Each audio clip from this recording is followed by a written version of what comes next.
demak biza har birimiz mas'ulmiz, har birimiz sobit qadam bo'lib, har birimiz tarqatuvchilardan bo'lishimiz kerak. Bu o'zinglarga, menga emas, o'zinglarni bu oilanglarga bo'ladimi, yaqininglarga bo'ladimi, yo kelajak avlodimizga bo'ladimi, sizlarni manfaatinglarni o'ylab o'tkazayotgan darslarimiz.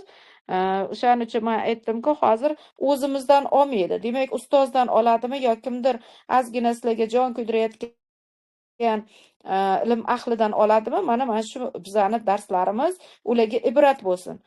O'sha kuni ham nazokatmikinlar, asalim kimdir aytdilar, mendan olmaydi ustoz, menga tashlab bering. Mana o'sha darslaringizni farzandlarimga tashlab beray deyaptilar-da. Premyamni tashlamadim. Mana bugun yakshanba kunimni men nima bilan o'tkazdim?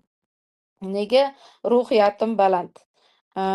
Mana aytayotganim, men onajonimni ko'rib kelishim kerak edi va 2-3 kun oldin bir asalim menda davolanyaptilar. Menga onajon shunaqangi nima meni travmalarim ko'pligini aytdingiz, to'g'ri aytib qoldingiz. O'shanga ham davo bormi? Eski travmalarimni men unuta olamanmi deb. Haqiqatdan ham birgina qiz, bittagina ojiza jussa Hazil akam dardni ko'tarib yurganlari yo'q. Alloh rozi bo'lsin ulardan. Yana nima deyapti bugun? Men mashinamda olib yurdim. Endi onalari xavotir olmayapti ekanlarmi deb ham rosa anaqa qildim, lekin telefon qilib qo'ymadim, chunki sizga ishonadilar deganlari uchun. Где-то soat abitda olib chiqib ketgan bo'lsam, hozir shomam o'tib soat 7 ga yaqinmikin borib onalarni oldiga kirgizib yubordimda, anaqamizga, ishxonamizga. Mana shu sizlarga videoda tashlab bergan qizimni o'zlaridan ruxsat olganman va albatta ularni olib Yangi yo'lda onam tursalar, singlimnikida, mana o'sha yerga borib, ikkala ko'ngli anaqani ko'nglini ko'targanim uchun, Alloh bugungi kunimni shularga bag'ishlaganim uchun men hech ham afsuslanish u yoqda tursin. Shunaqangi ruhiyatim nima iftixorga shu nimaga to'ldiki, ruhiy ozuq oldim bulardan. Birni ko'rib fikr qil, birni ko'rib shukr qil deb qo'yibdi-da. O'shaning uchun bizani oyog'imiz yurib turgani, yuragimiz urib turgani, ko'zimiz ko'rib turgani, hamma tilimiz, zabonimiz sayrab turgani bu Allohning hazilakkan bizga rahmati, marhamatimiz, hazilakkan mo'jizotimizda buni har biridan foydalanish, har biri uchun, har birini Alloh nima uchun yaratdi? Tilimizni o'zining kalomini ayttirgani kabi, o'zini iymon keltirish kalimalarini tilimizga jo qilgani kabi, ko'zimizni nimalardan, o'zini ilmidan, o'zini mana shu doim aytaman, ilm ikkitadir, biri tib ilmi, biri din ilmi. Tanamizni o'zi tabobatimiz, ruhiyatimiz bu dinimiz. Bizani o'zimizda mujassam bu narsa.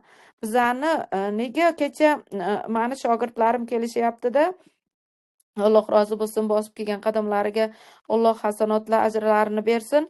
Yana oldimdan 2 soatga deb va'da berganman-ku. 3 soat bo'ldi ham ketishmayapti, 4 soat bo'ldi ham ketishmayapti.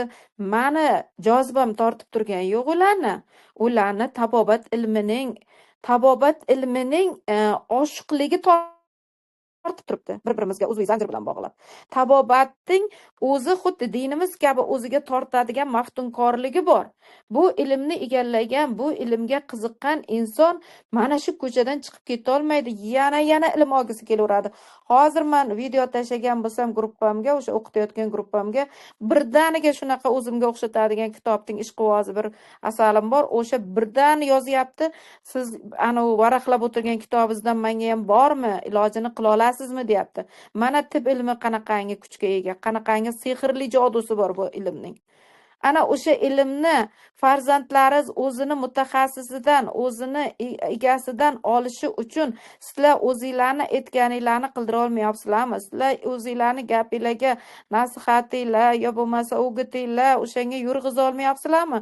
Mana shunaqa paytda tarqatinglar, farzandlarimizni taklif qilinglar. Ayniqsa quloqsiz kelinlarimiz o'zimizdan olmaydi, boshqalardan oladi. Mana pul ketsa ketsin, ustozlarga qo'yyapman, ilojim yo'q. Ana o'shani aytmoqchi bo'lganim, bugun kunimni bag'ishladimki, shunaqa ko'nglim g'ururga to'lgani, mana ko'zimizning ojiza emas-ku bizada. yuragimiz urib turibdi, ko'zimiz kulib turibdi. Hammasi Allohning shunaqa go'zal mo'jizoti, tabiati, butun quyoshi, oyi, yulduzlari, butun jamolini ko'rsatgan atrofimizdagi yaqinlarimizni har birini nigohimiz bilan ko'rib, ularni yuzining tuzilishi, go'zallik ko'zlari, kipriklari, qoshlarini biza axir tomosha qilib o'tiribmiz. A ko'zi ojizlarchi? Mana ko'ringlar, inson qaysi tomondan biza qanchalar Allohning rahmat va marhamatiga yog'ilib yuribmiz-u, burkanib, cho'milib shu darajada nima deydi, shunaqa mazza qilib yuribmiz-u, lekin ularni ko'rib turib, mana shukrona keltira olmaymiz. Qachon bo'lsa hali yo'qchilikdan noliganmiz, hali kiyimimiz ustiga kiyim yetmaslikdan noliymiz, hali ovqatimiz yo'q deymiz, yo bo'lmasa shunaqa tiqib ovqat yeb o'zimiz battar xarob qilamiz. Mana shularni negizini topish uchun, mana kasalliklar nega yildan yilga yoshiryapti? Nega bugun etib qoldilar? Gulbahorxon, to'g'risini ayting, hali 54mi, 56 ga kiryapmiz. Biza nima qaridikmi? Nega bizadagi bu haftada masalan bu uyat emas. Bu xotinning mehr muhabbati bir-biriga. Xotin bir-biriga qachon yallig'lanish, shamollash, tanamizdagi bu aynan jinsiy a'zolarimizni shu darajada yallig'lanib, shamollab ketadiki, har biri bir-biriga mehr muhabbat bera olmayapti. Shu darajada jinsiy ojizlik qilinyapti. Buni ortidan qancha oilalar buzilib ketyapti, qancha zurriyotlarimiz kasalmand tug'ilyapti, qancha bizlarni Alloh shundoq mo'jiza bir shunaqangi endi oliy maqomda yaratdiki, o'zini yerdagi xalifalari qilib bizaga iqrodan boshlab o'qib o'zini ilmlarini anglashdan va ilmlarni ochgan sari mana badanimizni, tanamizni qanaqa sog'lom ushlash, qanaqa to'g'ri ovqatlanish, qanaqangi Alloh yaratgan harakatlaridan bizani tanamizni issiq qizdirib, gimnastika mashqlari bilan o'zimizdan sog'lom zurriyotlar qoldirish uchun, bir-birimizga oilamizni saqlab qolish uchun mehr muhabbatli bo'lish. To'g'ri savol beryaptilar. Birovlar uyatam deb o'ylagandir, lekin bu uyat narsa emas. Axir chunki xotinni oilani mustahkamligini ushlaydigan, birinchi bir-biriga mehr muhabbatni qiladigan mana shu bizani aynan uyat deb bilganimiz bir-birimizga bo'lgan yaqinligimiz. Ana o'shandangina bizani zurriyotlarimiz sog'lom tug'ilib, zurriyotlarimiz bachadon, bachaginani uyir. Ana o'sha yerda sog'lomligi, o'sha yerda issiqligi, o'sha yerda erkakni o'zini issiqligiga tortadigan, yo bo'lmasa erkakni o'zini ham issiqligi, jinsiy nimalardagi quvvati, hammasi ayolni issiqligiga tortadigan. Hatto menda shunaqa omonat qilib gapirishgan bilan hatto erimni o'sha issiq anaqasini his qilmay qo'yganman deb gapirishadi-da. Nima bu? Bir-biriga mehr muhabbatni sovushiga olib keladigan, bir-biridan oilaviy buzilishlarga, bo'lim ortidan farzandlarimizni ikki uyda o'rtasida na otani, na onani tanlolmasdan qanday qilib boshi ilmga ochiladi, keyin qanday qilib o'zlari sog'lom bo'la oladi bu hayotiy travmalaridan. Mana bizlarni oilani negizi ham, issiqligi ham hammamiz tanasi borib tanamizni sog'lomligiga borib taqaladi. Tanamizni sog'lom yashatolmas ekanmiz, qanchalab tadbir bor. Endi bizlarni yildan yilga yoshlarimiz orasida kasallik avj olib, tana sog'ligidan yosharib ketayotgani kasalliklarni. Oldinlar qon kasalliklari davlina bo'ladimi? Yo bo'lmasa boshqa qon quyuqligi kasalligi bo'ladimi, yurak sanchig'i bo'ladimi, infarkt, miokard insultlari hammasi oldin faqat qariyalarimizda aterosklerotik holat, ya'ni qon quyuqlik bo'lgandan keyingina yuzaga kelgan. Endi-chi nima bo'lyapti?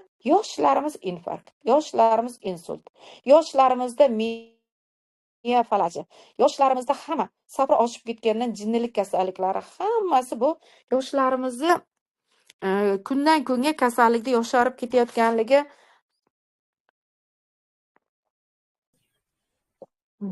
juda achinarli, juda har birimiz bong urib ma'ruzalar qiladigan, har birimiz ustozlik kasbini egallab, har birimiz bu ilmni tarqatadigan vaziyatdamizda. Juda ayniqsa hozir jiddiy jahd bilan bu ishga unnamasak, jiddiy jahd bilan o'qib o'rganib, kelajak avlodimizni ushlab qololmasak, bugun o'g'lim bilan gaplashib o'tiribmanki, nima deyapman, bolam, oldingi podshohlar 12 yoshgacha farzandlarini hali sport mashg'ulotlarida chavandoz, qilichboz, nima bilan o'q otib, shunaqangi kuchli nayzaboz, hamma mahoratli anaqalarni o'rgatib, bu yoqdan butun falakiyot, Qur'on ilmi, dunyoviy diniy ilmlarni hammasini kallasiga to'yintirib, 12 yoshdan keyin kerak bo'lsa boshiga toj kiydirishgan, butun davlatni boshqarishga deyapman-da. Nega yoshlarimiz hali yoshda, hali vaqti kelsa o'qib oladi, vaqti kelsa ish qiladi, vaqti kelsa mayli ozgina borda, biza shu narsani ularning kallasiga joylayapmiz. Biza ularni salohiyatini, aqliy salohiyatiga bolta urib tashlayapmiz, mana shunaqa do'rib. Hech qachon bola 5 yoshgacha bola podsho, u yog'iga 5 yoshga to'ldimi, 6 yoshgacha qancha qorilarimiz o'tgan, qancha Qur'on hofizlari bo'lgan, 7 yoshda, 8 yoshda, 10 yoshgacha barcha olim ulamolarimiz qori, Qur'on ilmi nimalari bo'lgan. Ana undan keyin Qur'on ilmining nuri bilan butun dunyo ilmini ochgan. O'sha kuni bejizga Abu Ali bin Sinoni multfilmdagi seriallarini tashlamadim.